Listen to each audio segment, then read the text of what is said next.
Good afternoon and good evening, everybody.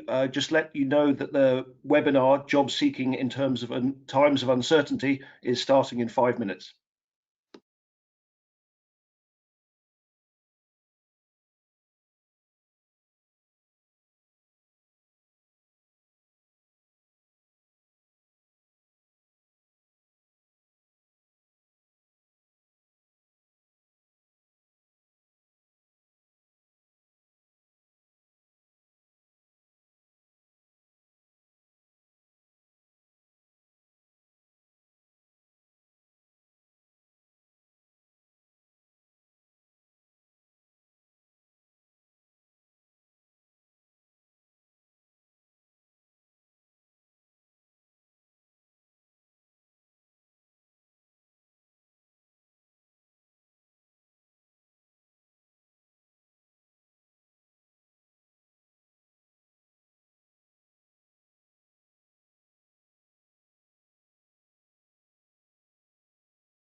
Good afternoon and good evening, everybody. Just want to let you know that the webinar, Job Seeking in Times of Uncertainty, is starting in 2 minutes.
Good evening and good afternoon, everyone, maybe even morning to some of you, as I believe we're joined by a bunch of people all over the world.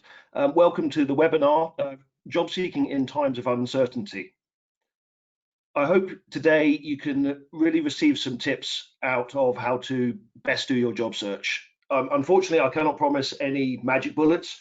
I can't promise any of you or all of you a job in any way, shape, or form. So, the aim of today's webinar is to try and give you some tips and some hints to at least stand you in good stead in a job search and perhaps give you some advantage or potential advantage and some ideas over potentially some people you might be competing against in the marketplace in today's, let's face it, uncertain economy. Today, my name is Rob Bryson, and I'm the Managing Director of the Robert Walters recruitment business in Singapore. We're a globally listed recruitment company with offices in over 30 countries and nearly 4,000 staff worldwide. From my side, I'm originally from the UK, and I've been living and working in 5 countries. In Singapore for nearly 3 years now. Previously to that, I was in Indonesia, running the Robert Walters business there, in Australia for 5 years before that, in the UK before that. I'm not sure if it's something to say, but I've been in recruitment since last century. In fact, since I had hair.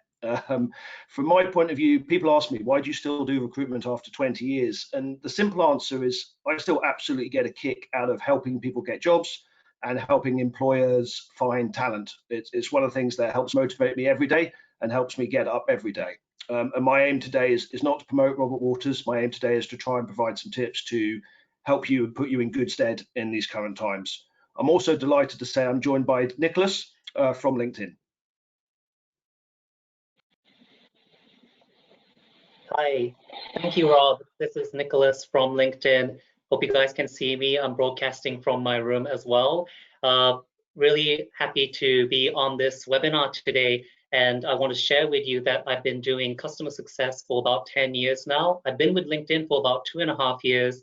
And I'm originally from Japan, which is where most of my career was established in. I'm a proud father of 1 boy right now. And whenever I get a chance, I love to go camping. So that's one of the things that I'm looking forward to at some point. Today, one of my main goals, of course, as Rob was saying, is that we're not trying to promote LinkedIn, but I would like to share with you all of the features that you have access to in your existing LinkedIn profile accounts. And I want to share with you how do you set those things up the best way that you can so that you have an accurate representation of who you are and you have well-informed to make the right decisions on the platform. Over to you, Rob. Thank you, Nicholas. Thank you very much. So from my side, what are we talking about today? Nicholas has touched on a point there. He's going to go into some in-depth detail in how to best set up and use your LinkedIn profile, use your LinkedIn account in order to stand you in good stead for any job search or anybody viewing your profile. From our side, we're going to talk a little bit about tapping into all the resources available to you in a job search. I mean, to give you an example, just attending this webinar might put you in better stead than some other people. It is always interesting to me how people don't necessarily take their job search seriously and are perhaps more reactive rather than proactive in their job search. And we'll talk a little bit about that today. We're also going to talk about attracting employers to your profile. So what is it that an employer or a recruiter, a line manager, a talent acquisition, recruitment consultant looks for in terms of your profile on your application, and how do you make that stand out? As we all know, the internet and modern technology can be a bit of a blessing and a curse when it comes to searching for a job. It's very easy to apply for jobs, but also I think we're all aware that we might be competing against tens, if not hundreds of other applications. Also, some of the things we're going to look at today is how do we get recruiters to work more effectively with you, or perhaps work effectively for you? I'm not sure if recruitment always has the best reputation, unfortunately. It's not necessarily known for the quality of its customer service always, but I do think there are some things that job seekers and job applicants can do a little bit better to tip the scales perhaps in their favor. We're also going to do a Q&A session at the end, so please do ask any questions you like, and you can ask them during the webinar, but they will be answered at the end in general terms. Try, if you can, to not make it personal or specific to your own circumstances, because obviously it's rather difficult for the nearly 1,000 attendees we have on the call to perhaps relate to your personal circumstances. But certainly from my side, I'm putting my details on the webinar at the end on the last slide. There'll also be copies available. You are more than welcome to contact me directly.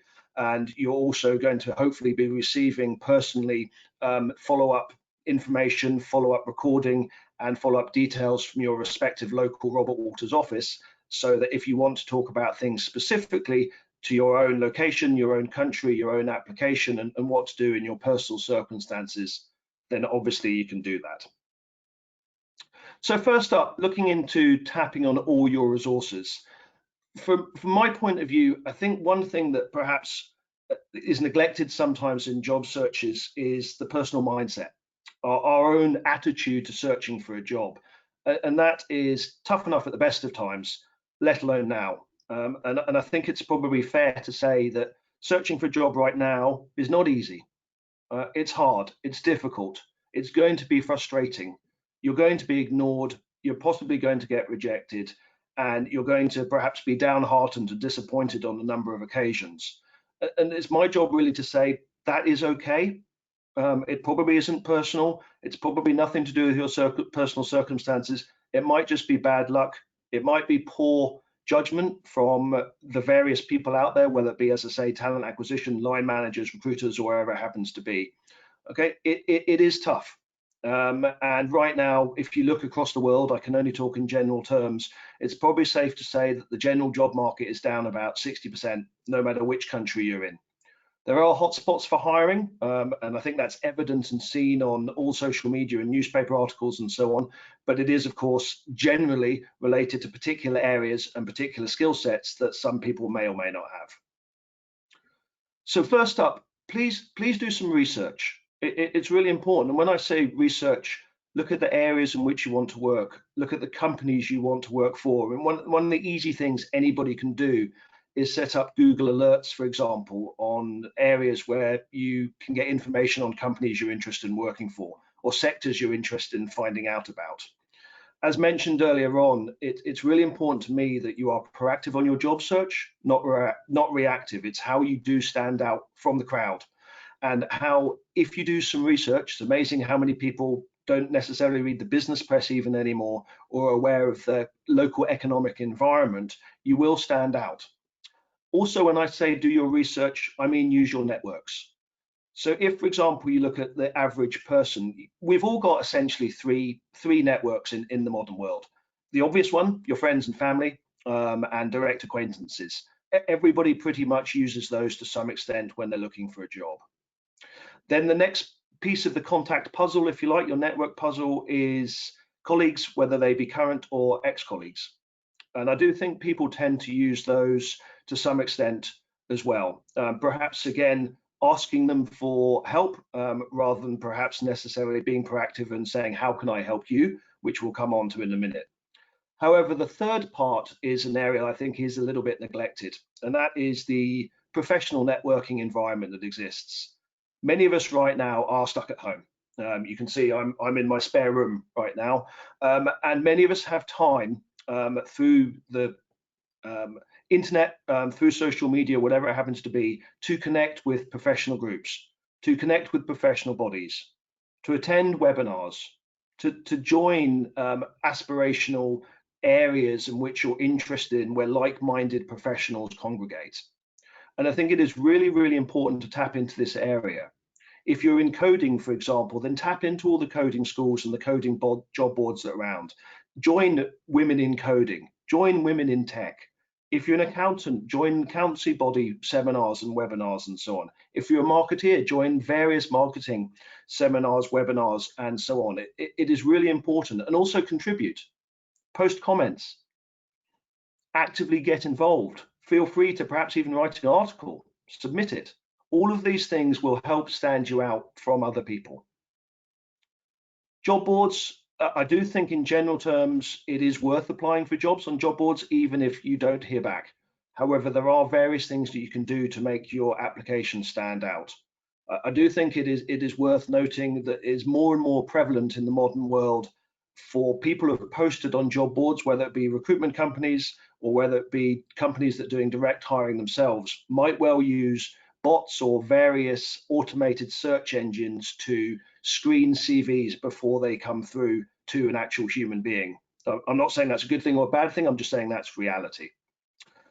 So one of the things that is very much important to us is to make sure you're paying attention to for example, the application, and as basic as word matching your CV or your covering letter with the advertisement as it is advertised. Obviously, don't make things up, but use the same language, use the same words, because that's what the set will be on whatever piece of technology they're using, and it will help you get through that first barrier for entry.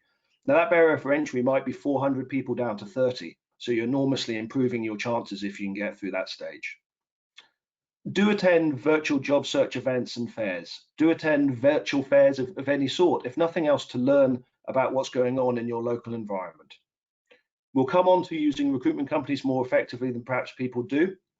And I think it's fair to mention social media is an extraordinary phenomenon at the moment, and it's obviously not going away anytime soon. So make sure that your Facebook, for example, I'm old, so I still use Facebook, but perhaps your Insta account or Instagram account, maybe even TikTok nowadays, is reflective of who you are and reflective of your professional output as well as your personal output, because unfortunately, nothing on social media pretty much is sacred or private anymore. I'll now hand over to Nicholas to give you a little bit more information specifically about LinkedIn.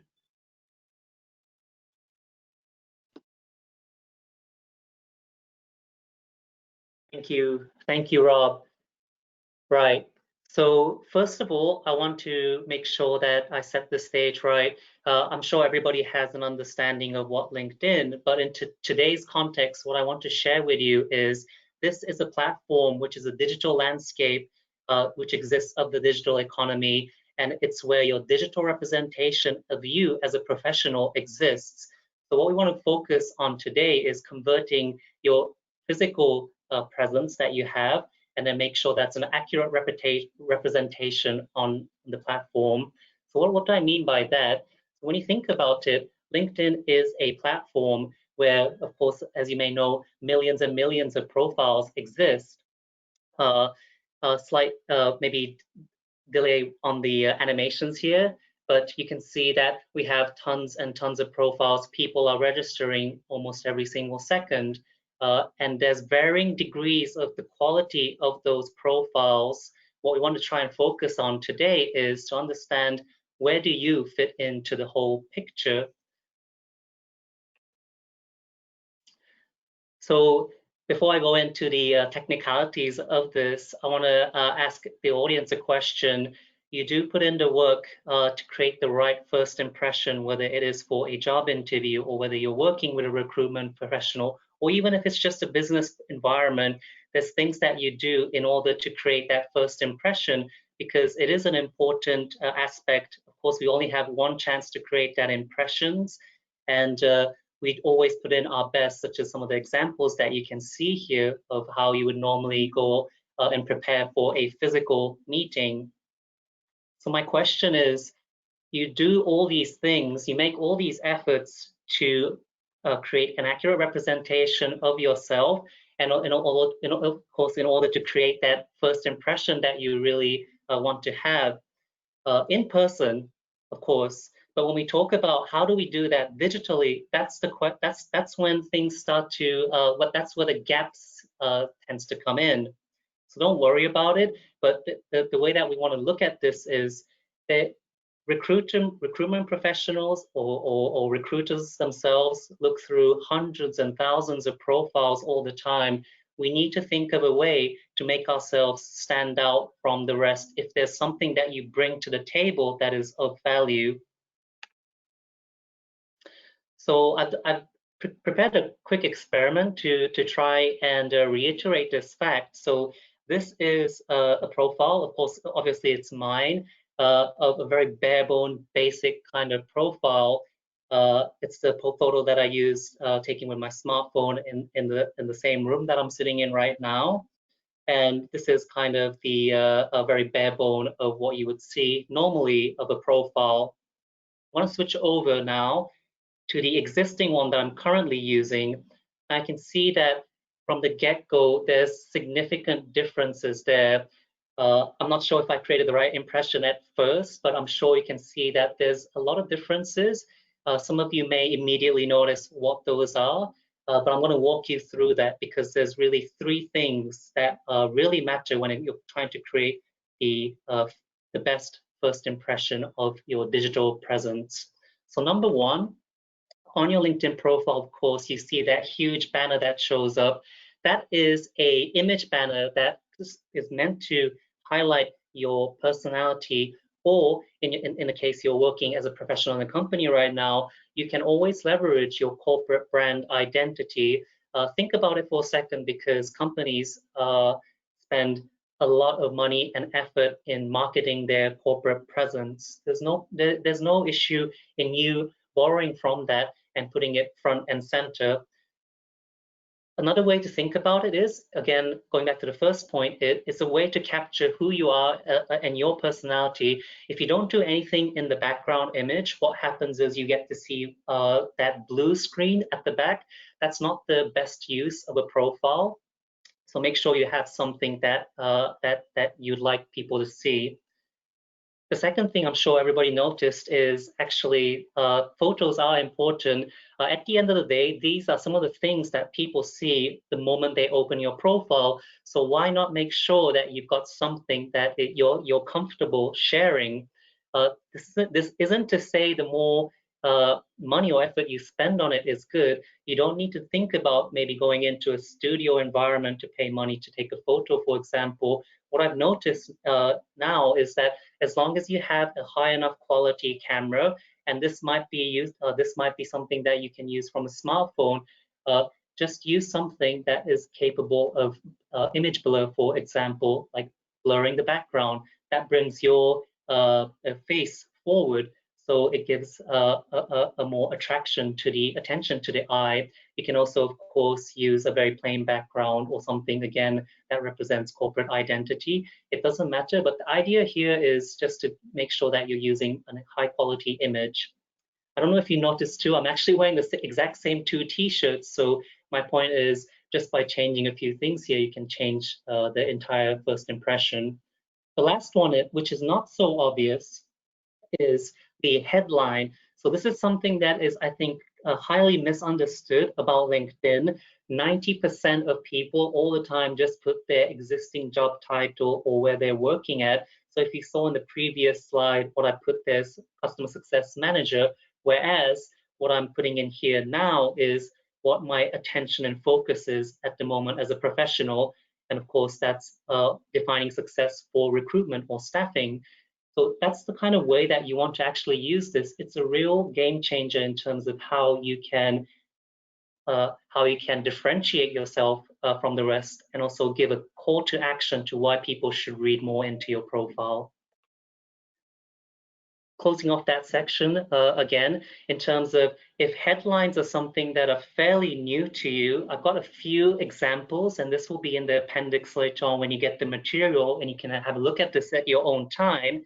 But there's a few ways to look at this, and let's look at one example. What you can do is you can still keep your role or your business title in that, but also maybe put in something that defines your success, whether it's a monetary gain for the company or something that you've achieved recently that's significant. That's one way to do it, role and specific achievement. Second one would be role, years of experience in an industry, and then fun fact. Notice that all of these, they have an actual vertical line split in the middle. A lot of people are using this exact same technique in order to separate some specific call outs about their profile. And this is really easy for the eye to follow. So think about that. You can always add something personal. It's not all business. Of course, it's a social media platform at the end of the day. So if you're a cat fanatic, if you're a Disneyland fanatic, you can always add that personal touch to it as well. I have two more examples to go through, but same idea here, role, industry expertise, unique value, very similar to what you saw earlier on. And then a final one, your role and what exactly you're helping, or what value exactly you're bringing to the table. Now, this is kind of a way to really talk to your audience even before they start looking at your profile in detail, so that they have an understanding of your positioning, your personal mission statement, and that's the right way to use a headline. So please do take that into consideration. small things that you can do, such as changing the photo, changing the background image, and just changing that headline itself. That's going to create the right first impression, and it will allow you to differentiate yourself. Perfect. Now, I would like to switch over now. I'm going to switch off my camera, and I would like to share my screen and walk you through 3 specific tips on what you can do on LinkedIn today. I hope you're able to see my screen.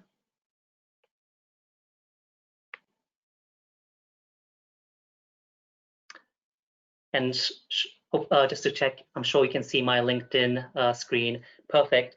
Now, a few things, 3 things I mentioned. It's, first of all, let's look at jobs. Now, when you open your jobs, before you do any searches, notice that when you scroll down, there's something called based on your profile.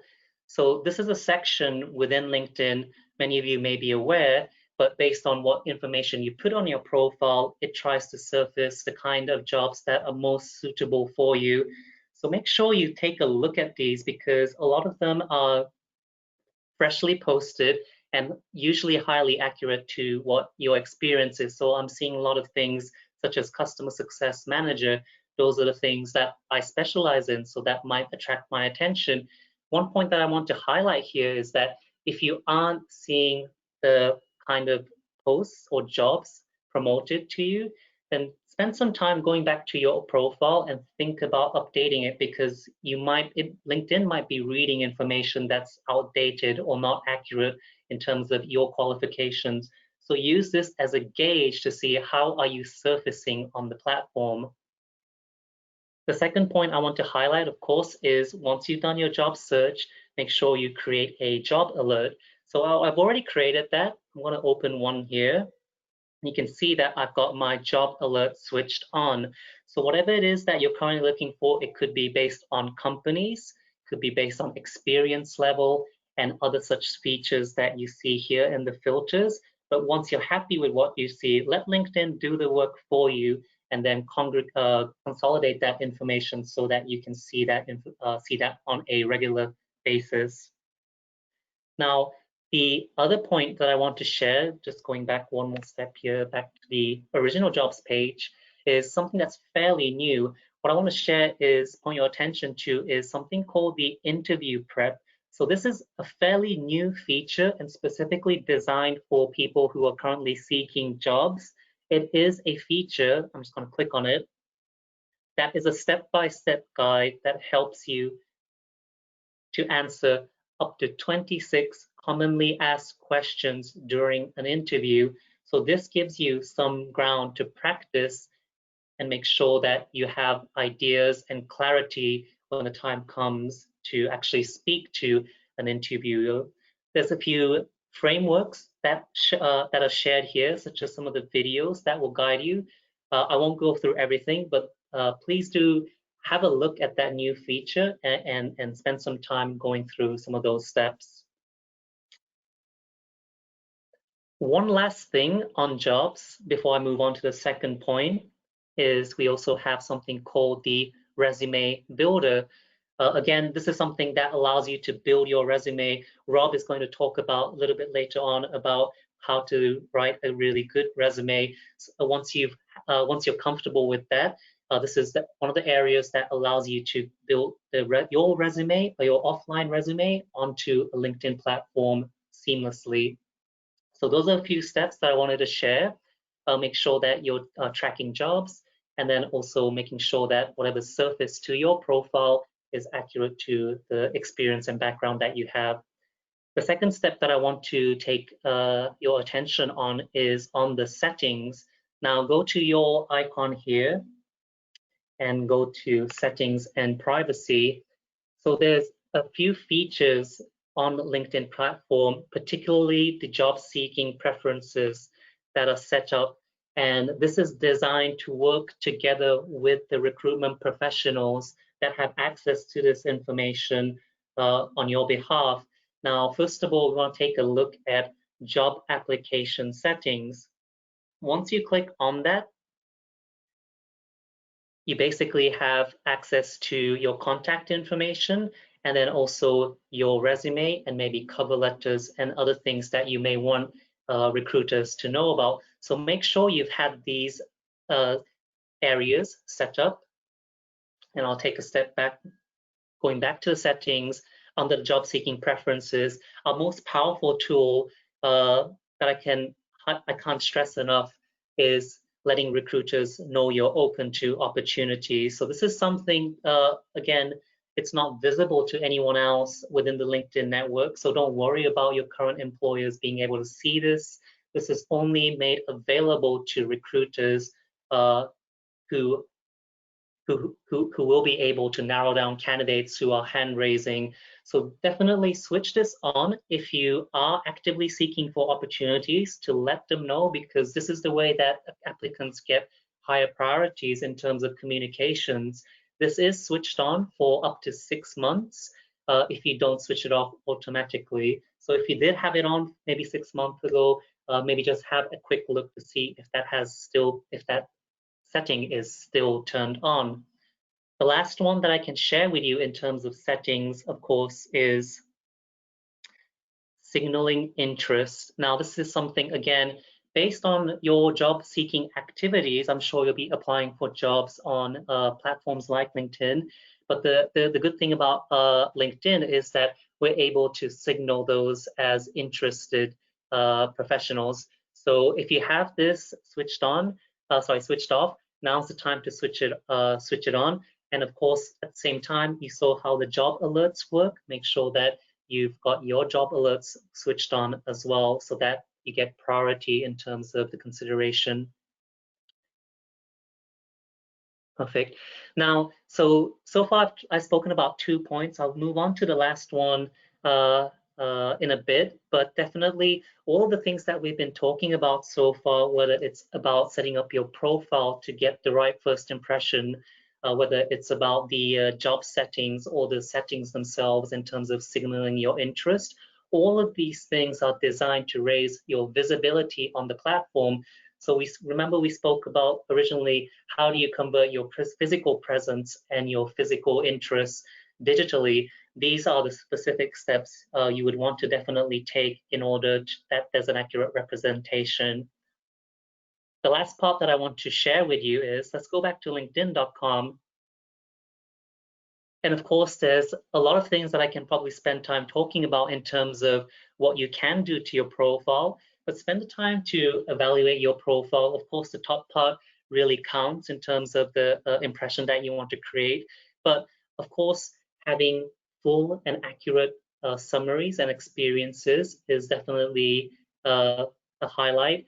The one thing that I do want to share with you, though, today is we have something called the skills assessment now. So if you scroll down to your profile, this is another new feature that has been rolled out. And again, this is to give priority over candidates who have more experience and more knowledge in specific things that they talk about in their profiles. So say, for example, I put in Java as a skill set. Instead of just putting that in my profile, and it's nice, I can get endorsements from people, why not take a skill quiz? So a lot of the skills that are currently on this, it's a work in progress, but when it was launched earlier this year, we only had about 10 to 15.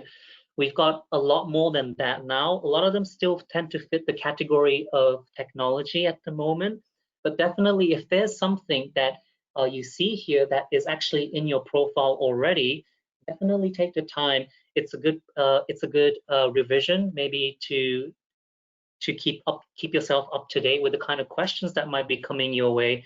The other point is that once you complete this skill assessment, LinkedIn will have that information, and it will also validate that you are truly and well a professional in that field.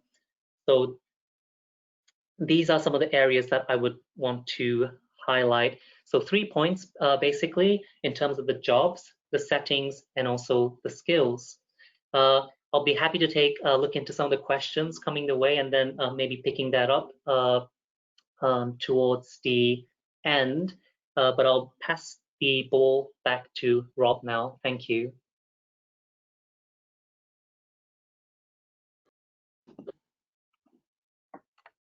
Thanks, Nicholas. That was very helpful and really interesting to see some of the new features that even I didn't know about. And as I'm a career recruiter, it's great to see that you as a business and LinkedIn as an organization are doing what they can to match up good people with good opportunities. So from my point of view, LinkedIn, I think, is a fantastic tool. It's a fabulous tool and one that frankly is getting better all the time. And Nicholas has just been highlighting there some of the key points around how to get the technology to work for you and how to ensure that the technology is working properly for you. The other thing that I think is really important with your LinkedIn profile and your LinkedIn situation is to make sure that you are proactively using LinkedIn in terms of building your networks and building your connections. It's massively important that you do work it. Okay, so give you an example. When you're applying for a job, you can apply in various ways, as I'm sure you're all aware. The obvious one is to applying for a job that's advertised.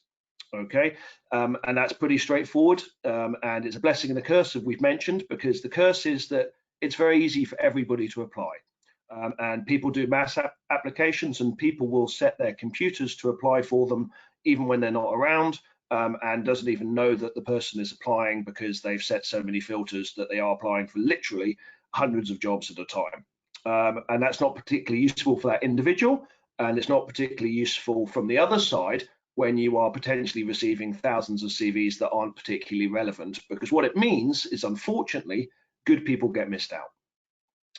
The other way to apply for a job is to make it personal, and it's my preference. And actually, you can do both when you're looking for a job and when you're applying for a job. So I'll give you an example of that. The vast majority of people I see when they apply for a job, either on a job board or on LinkedIn or to the Robert Walters website or wherever else they're applying for the job, is they'll send in their CV and pretty much forget about it. And the CV probably won't be tailored. It almost definitely won't be personal, and it may or may not be relevant to the particular job. So there's a couple of things to think about here. One is, do take some time to apply for roles and maybe apply to less roles perhaps, but apply more effectively. And so some of the things you can actually do, for example, is you don't even necessarily need to send your CV into the job that's advertised. 90% of the time it will tell you who is advertising the job. How about connecting with them on LinkedIn and then sending them a personal message on LinkedIn and saying, I saw you advertising for the job. Here's my CV and application. The reason I'm doing it personally is I want to ask you lots of questions, da da da da. And the reason for that is it makes you genuinely interested in the job. And if people are genuinely interested in the job, then people tend to take them more seriously. If you've gone to the effort of making your application personal and relevant, then you're going to massively increase your chances of being considered and getting replied to when you've actually made an application. Also, do remember that it's more than just a CV, and it depends really so often in what field you're in. I mean, one of the things that we are seeing an increased volume of now, quite understandably, and especially in fields in, for example, marketing, communications, PR, digital media, digitalization of all sorts, is video applications. And there's nothing to stop you if you're perhaps looking for a job and everyone knows you're looking for a job. Maybe you've been made redundant in this tough time or whatever happens to be. Nothing to stop you having a video on your LinkedIn page explaining who you are and explaining what you're looking for and explaining maybe your skill set. And your CV should have your LinkedIn profile on it, for example, as well as your other personal details that are appropriate. And you can suggest to potential employers to look at your LinkedIn profile, maybe even to look at your video. One of the advantages I had when I started in recruitment 20 odd years ago was that one of the ways we got candidates is we wrote an advertisement and put it in the newspaper. And the great advantage we had in those days is people often had to even handwrite their CV or at least print out their CV, send in and write a cover letter. And what that meant is we would get way less applications, and the majority of applications we would get would be directly relevant to the particular role we're advertising where it happened to be, which meant a much more personalized service than perhaps we get in the modern world. So it's about trying to bridge that gap between the two. I know it's not perfect, I know it's not easy, especially if you're applying for roles in areas where you may not have direct experience and you want to stress your personal skills, for example, or your transferable skills. Remember, your application is everything. It could be your email address being incorrect, for example. It could be your photo, because people will look if you put one on. You don't have to put one on. No one's saying you should put one on, but it will probably be on your LinkedIn. So make sure it all ties together, and make sure you're getting across in your application why you're interested in the job and why you're relevant for that particular job.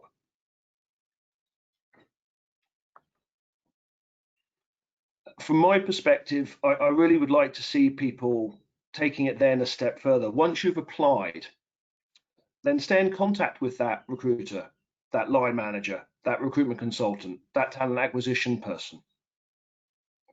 Okay, and make sure that you are actually trying to build a dialogue and trying to build a relationship with them.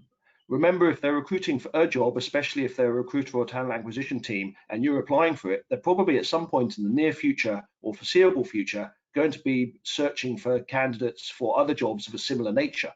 That is, after all, what they're employed to do in their own company or by the recruitment agency that they work for. So if you do build a relationship with these people, then obviously you've got more prospects in the future than you might do currently.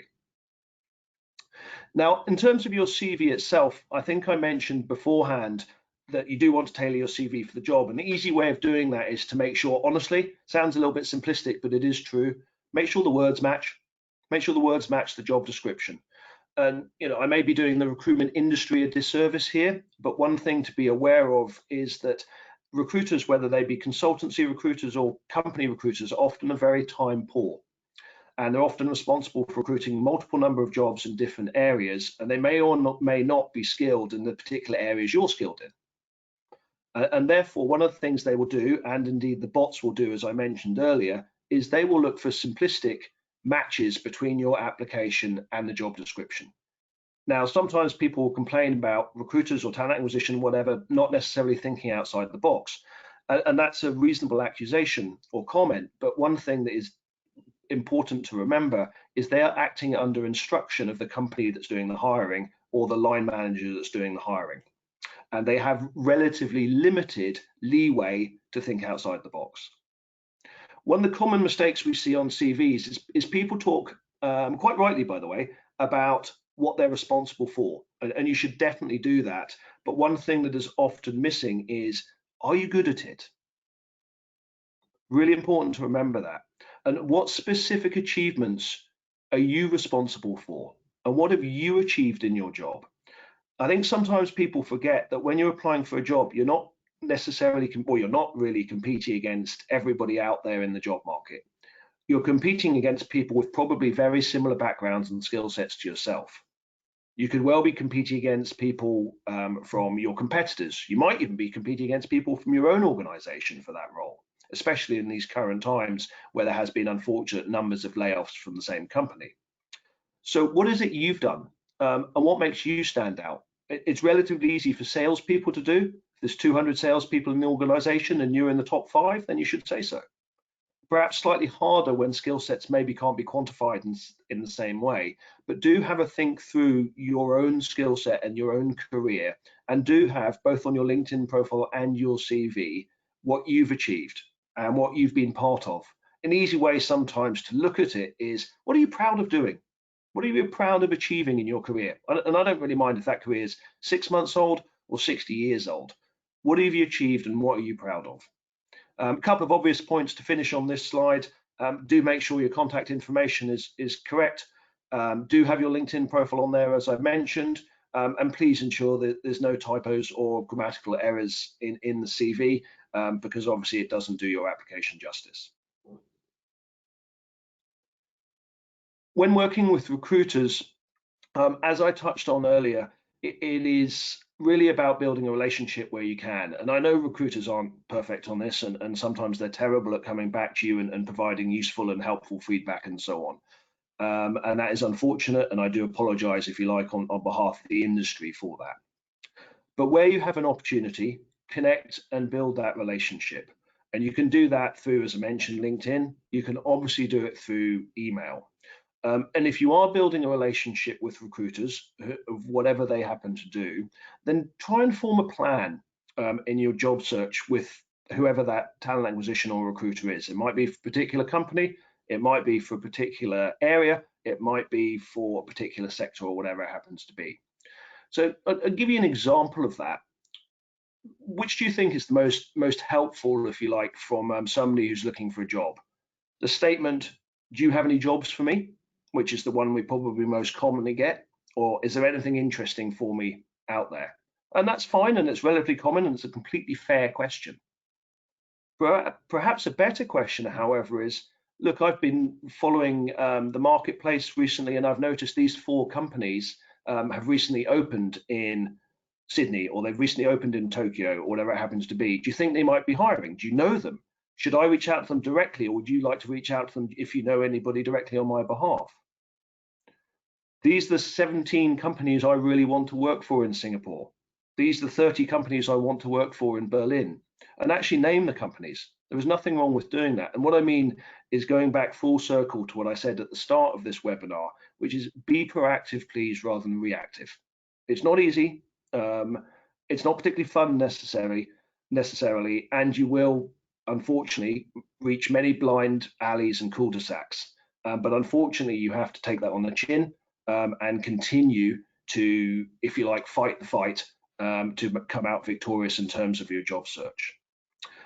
Do be honest on your applications, please. I've many people who speak all sorts of languages, and unfortunately, in reality, they don't really.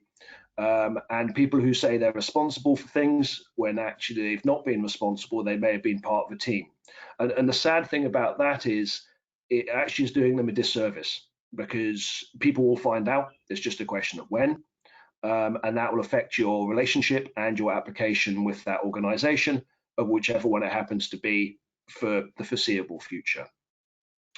Try and stay as open-minded as you can, and be realistic. So give you an example of that.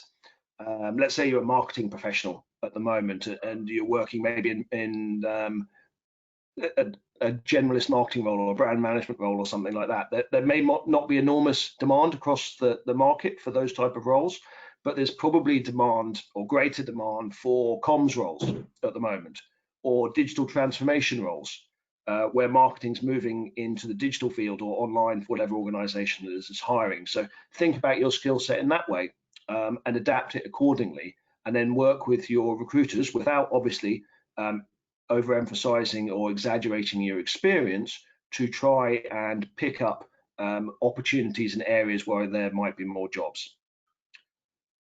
Please keep trying, guys. As I said, it's not easy. It's not hard to apply for jobs. What is hard to do is to make your job application stand out. And I hope Nicholas and I have been giving you some hints and tips to do that more effectively. And Jesse, if you could move on to the next slide, please. One of the things that I do want you to be clear on is some common mistakes that people do make. Okay, so for example, multiple applications for different jobs in the same company.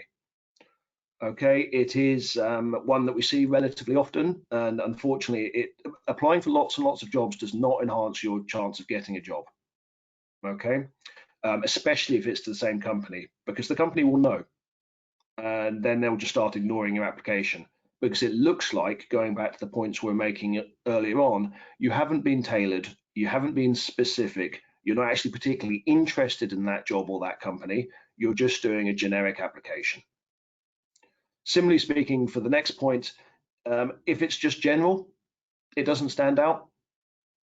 Okay, you may or may not get through the first cut, if you like, or the first cull, but you won't get much further than that, because other people, unfortunately, you're competing against will go the extra mile.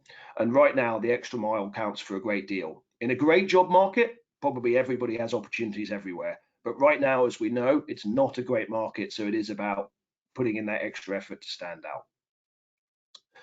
And a common one is general requirements, or general applications saying, for example, obviously, as you know, I'm based in Singapore, and we get CVs all the time that says, I'll work anywhere in Asia. And unfortunately, it's very difficult to take people seriously with that attitude. And I'm not saying it's a bad attitude in the sense they might well work anywhere in Asia. But it's a very big place with very different requirements, with very different cultures, very different visa laws and all that sort of thing, that just means, unfortunately, you're not being specific. And also look at it from the recruiter's point of view. Whether they're in a company or a recruitment consultancy, they will be, generally speaking, involved in recruiting for a particular area. And you want your candidate to be specific to that area for whatever reason. That doesn't mean you can't move there, but you're interested in moving to that particular area because you might have experience there, or your partner's from there, or whatever it happens to be. Again, it's specific, and again, it's tailored. Similarly speaking, for those of you that have hired in the past, you're not necessarily going to consider seriously applications of people saying, I'll work anywhere in Australia if they've never been there and they're currently based in Berlin, or I'll work anywhere in the US if they've never been there and they're currently based in Shanghai, or whatever it happens to be. So that concludes the webinar from the presentation point of view. We've included some useful, well, we think useful links and resources up on the screen right now. These will get sent to you. And as mentioned at the start, there are my personal details. Please do drop me a note, or if we don't answer your questions in a couple of minutes' time, then please do contact me and we'll ensure they get answered in the very near future. So Danzo and our marketing team has very kindly sent through a number of questions to us, and so we'll endeavour to answer some of them, and I'll try and keep them as relevant as possible to everybody, rather than necessarily go into specifics. So one of the questions here is, when applying for a role in an industry of which I have no experience, what can I do to get my foot through the door and gain an interview or gain traction, especially when I've got transferable skill sets?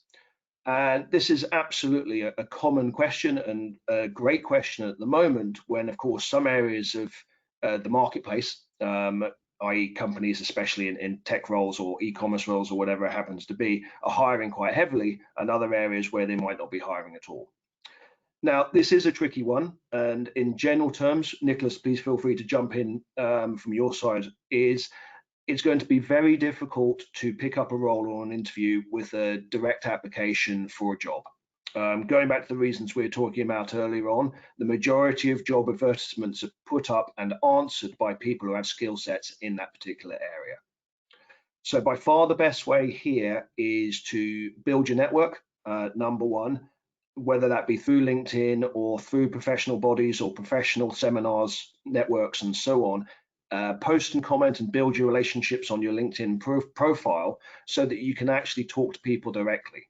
And not necessarily, do you have any jobs for me? But I'm really keen to get into this industry and know I have no experience. Is there anything I can do to help you? Pro bono, perhaps. Is there anything I can do to help you with this particular skill set that I have that is transferable? And so it's more probably through a network you're going to find a role with this type of requirement rather than through a direct job application. I can also add on to that, Rob, if you don't mind me speaking. So one thing that I think the industry in general is shifting towards is the concept of remote and online learning. LinkedIn itself has this area of learning as well. And as you saw in that area about taking a skills test, for example, a lot more companies are going in this direction where you can learn something basically from nothing. So do spend some time to do some research on what kind of platforms there are out there that will teach you the skills that you need. And there will be a day when you can actually use that maybe as a digital certification, for example. I'm sure some of you, if you've worked in the software industry, you have gone through those kind of processes, and maybe it's something that you put on your profile before. So that's probably one thing I can add on to that. Great, thank you, Nicholas. Another question I think that is a relatively common one to receive from our point of view is, I have lots of experience in a particular field. It could be as a finance director, it could be as a sales director, whatever it happens to be. And I'm currently looking for work, and I know that in general corporate structures, there are less jobs at the top of the pyramid than there are in the middle area or further down. And therefore, I'm very interested in taking a role that might be perhaps perceived as a lower position or one that I'm overqualified for. And I think it must be one of the most frustrating things for an individual to hear is you're overqualified for that job. It could be a case of, frankly, ageism sometimes. It could be a case of I'm scared of hiring somebody who's got more experience than me. It could be a case of thinking, oh, we have a particular culture and it doesn't quite work like that. And interestingly enough, we find when organizations have this attitude, in general terms, they're organizations that haven't yet started their transformation towards, if you like, the modern workplace of 2020. And I think the best way of coping with this issue, and one of the common issues is, oh, therefore it's lower pay, therefore you'll leave when a job comes along for greater pay, which may or may not be the case. And I think you can practically go about it, and you can sign, if you like, a memorandum that says I won't leave, or you can tie in, for example, bonus payments, for example, that would be triggered over a longer period of time rather than a higher salary on day one. And it could also be simply demonstrating that at this stage in my career, I'm not necessarily looking for the number one job. I'm looking to do the number two or the number three, or be part of a team and bring in my skill set and experience without necessarily all the responsibility of perhaps running the show. Nicholas, anything to add to that? No, not onto that particular question, but I can probably answer a few of in the series that I can see, which was specific to on the LinkedIn side. I'll just run through a few what I can see. So how do you change the banner image in LinkedIn? So when you go to view your profile, you'll see a camera icon. All you need to do is click on that, and then you should be able to change that image. Another question that I got was slightly on the headline sides. So can the LinkedIn headline say you are looking for work? So that's kind of my favorite, and maybe Rob may have a perspective on it. A lot of people do put that into their headline, currently seeking, actively seeking for opportunities, so on. That can work to your advantage, but in a candidate flush market right now, I think it's more important to focus on your what you bring to the table in terms of your expertise and experience, and putting that forefront and foremost. It will make it easier for recruiters to identify candidates who are actively seeking for opportunities, but I don't necessarily recommend adding that particular text into your headline. Another question on the headline was limited characters. Unfortunately, I don't have the exact number, but it shouldn't be longer than 1 or 2 lines. The idea is it has to be easy to see, just like you see a photo that comes into your eyes, and make sure that it's very short and snappy. So that's definitely the one, the recommendation that I have.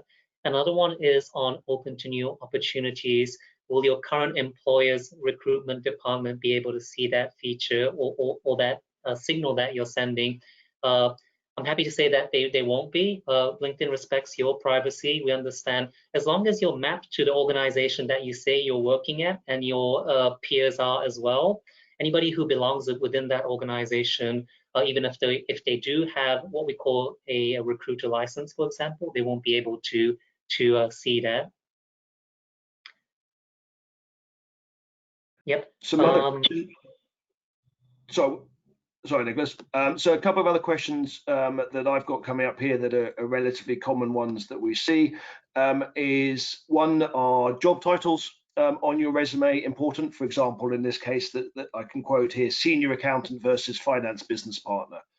And it is perhaps a little bit of a shortcut, but in general terms, job titles are often what a company makes them, not necessarily reflective of the job. And as this person's rightly pointed out, senior accountant and finance business partner might be exactly the same thing. So as long as, for example, in the application, you've got the skill sets that the job is looking for, then there is no harm in saying your job title is the same as whatever the job is that the person is recruiting. And you can explain in the interview and so on, look, I'm called a senior accountant, but my skill set is exactly the same as finance business partner. But it will give you a shortcut if you use the same terminology as the person that's hiring.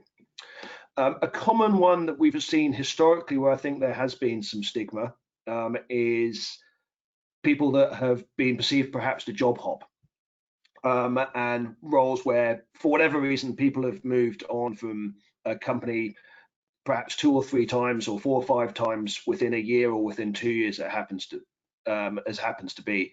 And that can be an issue sometimes for companies, in the sense they're looking for stability and so on, and the company might consider that it takes, normally speaking, 6 months to settle in a role, 6 months to really get a handle on your job, and then perhaps 6 months or a year to add value. That's, if you like, the historic perception, which is why companies don't like people who've moved jobs. However, and I think Nicholas can add into this, in the current times right now, it's skill set that matters. And the job market of 2020 is quite different to the job market historically, and we consider this trend to continue.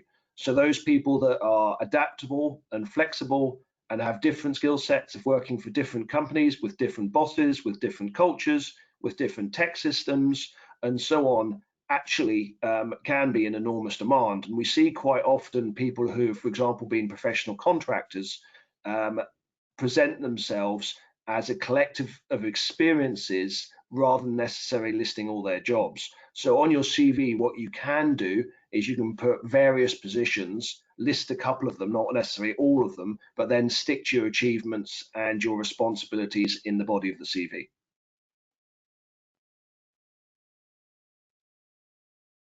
I can also maybe just add a quick one to that. In terms of typically what you would put on your LinkedIn profile, it's really something that what you speak about on your resume that goes on that profile. One of the things that I think has always been a center of focus is your achievements and your experience. But in today's given climate, I think adaptability is really key. You're highlighting your ability to adapt to an ever-changing situation, maybe bringing that in forefront, giving it as the same amount of importance that you would in terms of your achievements. That's something that is definitely, I think, going to work to your advantage. Absolutely. And similarly speaking, if you have a gap in your CV, I do think it is potentially worth explaining, whatever it happens to be, whether you took a gap year, whether there's been a family tragedy, whether you took some time out to go traveling, whatever it happens to be. And I think that is completely valid.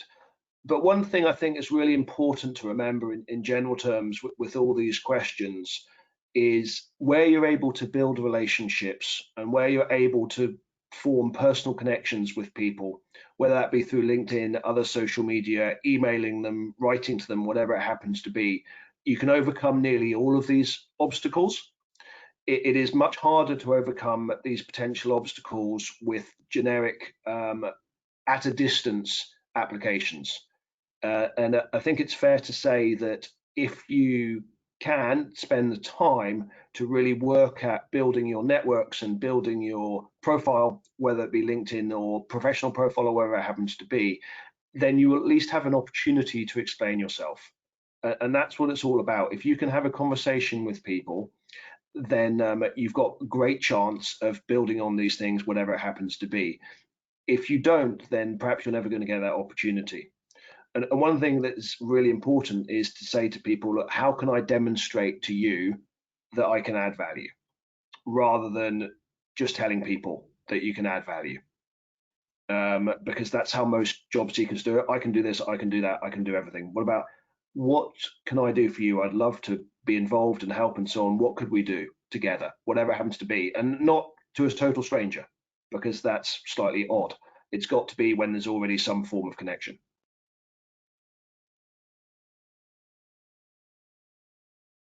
Okay, everybody, I'm afraid we're out of time. Thank you all for attending. It's been a real privilege to host this. I look forward to doing more of a similar nature in the future, especially as we go through this relatively tough economic times that we're in right now. Thank you very much for joining. You will get all this information sent out to you and connection from Robert Walters directly. And also there are a couple of questions we haven't had time to answer that we will come back to you and answer as we can. Thank you all very much for your time. I hope you have a good evening, and best of luck with your job searches now and in the future. And thank you very much, Nicholas, on behalf of Robert Walters, for attending from LinkedIn. Very much appreciated. No problem. It's a pleasure. Thank you very much, everybody. Thank you, everyone.